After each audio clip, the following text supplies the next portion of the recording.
Welcome back to the Crochet Crowd. This is my friends at yarnspirations.com. We have an Aunt Lydia's crochet thread pattern today. I'm using Lily Sugar and Cream today with the 4.5mm size G crochet hook, but this is asking for Aunt Lydia's Cozy 3, which I've never seen before, and it's saying for US G6 or 4mm.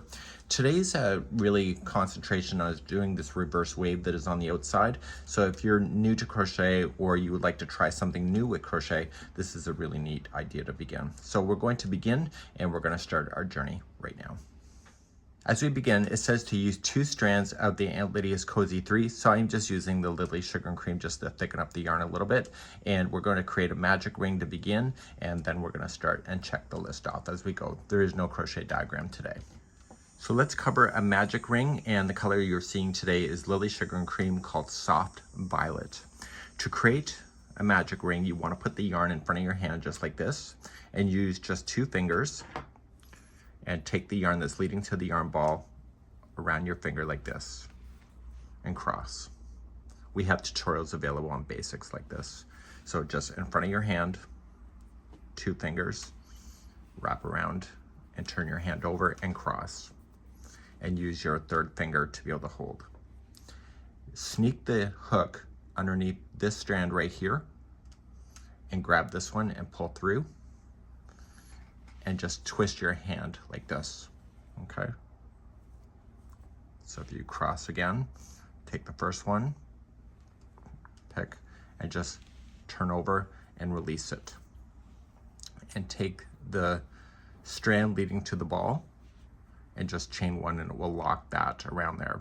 So when you're going to crochet, you want to crochet right up over top of these 2 strands right here. So keep the 2 strands always in place, because we're going to pull on that later to secure the magic ring. So we want to place 6 single crochets in here. We've already chained our 1, so we just are going to go 6 around the 2 strands. We have 1, 2, 3, 4, 5, and 6. So we are going to do a continuous join today, so we're not going to, So now that we have the 6 in there, we want to join it to the beginning one. So before we do that though, we want to pull on this strand right here, and it will tighten up the circle just like this. And leave that behind, and I want you to slip stitch to the first one. If you're not sure, it's 6. So 1, 2, 3, 4, 5, 6, and you're going to slip stitch. Now, we're going to slip stitch that, but we're going to turn this work upside down, because if we do not secure this tail end and we go to cut it, it's going to fall out. So we want to use a tapestry needle to hide in those loose ends. So take the tapestry needle, just pull this up, it'll give you more space to work with, and you want to just hide this in the back side. You want to go back and forth a total of 3 times. Do not interfere with the outside stitching at all. Stay away from it because you're going to use it, and you're going to pull, and you're going to go back through again. If you separate the plies, you're better off than going in between the strands. So back and forth a total of 3 times, and just snip it, and you're done. Now you're going to turn this back over to the side you've been working with, put this back on, and tighten everything back in, and you're ready for round number 2. Let's begin. Round number 2, you're going to chain 1 and apply 2 single crochets in each of the 6 that you have, and you can get the stitch counts on the pattern itself. So there's going to be 1 and 2 into the first stitch, and then you got the next one. And so I like to say 2 and 2, and then the next one is 3 and 3. Next one is 4 and 4. Next one is 5 and 5. And the last one is 6 and 6. So whenever you start something like this always looks like a stitch, so new crocheters end up grabbing that and therefore their counts are out. So I confirm that I do have my 6 and I'm going to slip stitch to the top of here, and you'll see that that will pull in on its own. So just slip stitch going in, pull through and through, and it's closed. Let's move on to round number 3. Going forward, I'm going to give you the set of repeating instructions to get yourself all the way around. First one is chain 1, and going into the first one you have the slip stitch with, you are going to single crochet into the stitch, and then the next stitch you're going to put 2 single crochets in there, so 1 and 2, and that's your repeat pattern going all the way around. So the next one is 1 by itself, and the next one has 2 into the same one. Please do this all the way around for round number 3. I'll be right back. When you get around, the last stitch is 2 into the same one. That's just a matter of keeping the right counts. So 1 into the first, 2 into the next. So the last stitch is 2 into the last one. So slip stitch to the top of the first single crochet. It's closed again, and let's move on to round number 4. Let's begin number 4, chain 1 to start, and the first 2 stitches will be by themselves. So we have 1 by itself and 2 by itself. And the next stitch has 2 into the same stitch. So 1 and 2 share the same. So the repeat pattern is 1 and 2 by itself, and then the next one is 2 into the same stitch. Please do this for round number 4. Coming around on number 4, the last one has 2 into the same one because I'm keeping the right counts, and I'm going to slip stitch to the top of the first one. Make sure your slip stitch is nice and tight to keep it closed. Let's begin round number 5. To begin number 5, you're going to chain 1, and the first 3 will be by themselves. So we have 1, 2, and 3 by itself, and then the next one has 2 into the same one. So 1 and 2 share the same. So the repeat for number 5 is 3 by itself and 2 into the next. Please do this around for number 5. Coming up to the last one here, number 5, there was 2 into the last one. Make sure that their join is nice and tight, and let's begin number 6. Number 6, you're going to chain 1, and you're going to single crochet in each of the next 4. So starting in the first one, we have 1, 2, 3, and 4, and then 2 into the next. I'm trying to be really tight today. Okay, so 4 by itself and 2 into the next, and repeat that going around for number 6. At the end of number 6, the last one was 2 into the same one. So you're seeing consistency throughout this whole thing. And pull together, and let's move on to round number 7. Number 7, you're going to chain 1, and the next 5 will be by itself. So we start off with 1, 2, 3, 4, and 5, and then 2 into the next. So the repeat for this one is 5 in a row by itself, and then 2 into the next, and do this around for number 7. Coming around on number 7, just attach it. There was 2 into the last one as always, and let's begin number 8. We're going to chain 1, and we're going to put 6 in a row by itself. So starting on the first one, we have 1, 2, 3, 4, 5, and 6, and then 2 into the next. So your repeat is 6 in a row by itself, and then 2 into the next, and do this around for round number 8. Coming around on number 8, there's 2 into the last one as always, and just slip stitch, and let's move on to round number 9.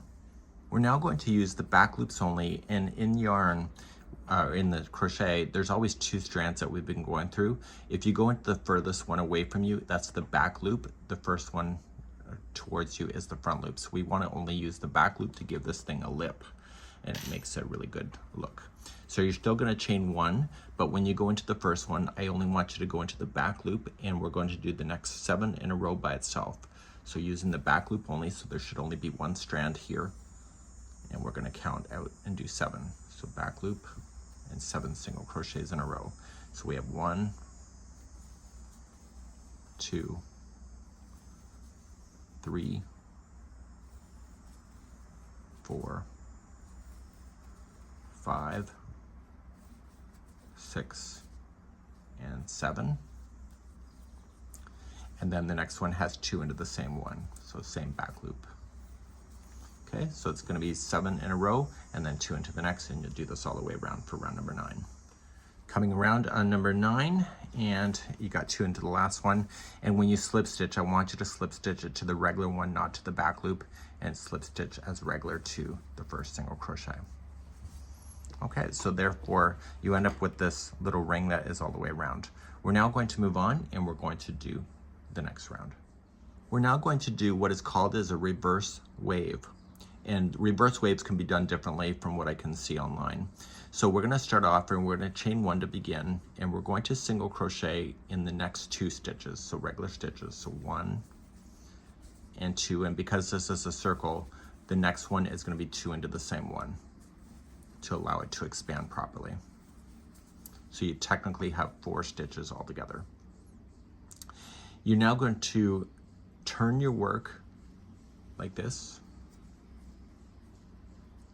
Now that we're looking at the back, we need to chain 4. So 1, 2, 3, and 4.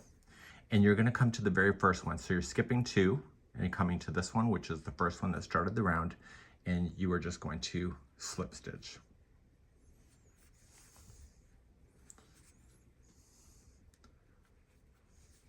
Turn the project back over, and then you are going to chain 1 and put 6 double crochets into that spot. So let's count these out together. So we have 1, 2, 3, 4, 5, and 6. Now, you're going to go to the next empty stitch here, and you're going to put the next 2 in a row. There'll be single crochet, and this is going to cause it to curl up, which you see in the sample. So starting in the next 2, single crochet each of those.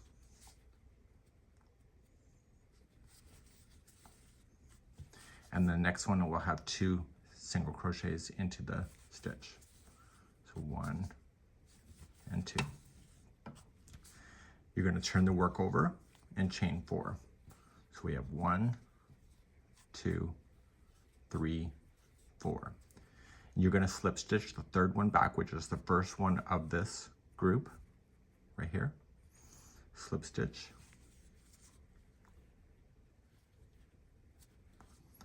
Turn the work back over to the front side again. Chain 1 and 6 double crochets into that space. So we have 1, 2, 3, 4, 5, and 6. And then you're going to move on. Okay, so the next 2 will be by itself. And the next one has 2 into the same one.